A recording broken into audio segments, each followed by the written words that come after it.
其實呢一種意大利咖啡咧就係 espresso 加牛奶，即係特濃咖啡加牛奶，亦都可以叫做意式奶啡。咁後面呢一個字咧，好多香港朋友咧都會將佢讀成 latte。我哋首先聽下正確嘅意大利讀音。Caffè latte。Caffè latte。Caffè latte。但係喺英文裏面咧，我哋會將第一個字讀成 cafe， 而會將第二個字咧讀成 latte。所以加埋就會係 cafe latte。Can I have a grande cafe latte to go? Can I have a grande cafe latte to go? I bought an extra latte. Would you like one?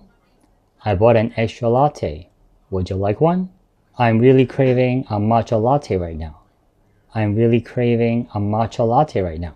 少少知識分享，當你喺意大利嘅時候咧，記住唔好漏咗 cafe 呢一個字，因為當你點 latte， 你得到嘅會係一杯牛奶，所以喺意大利你係要點 cafe latte 先至會得到一杯意式奶啡。唔知大家平時中意飲咩咖啡呢？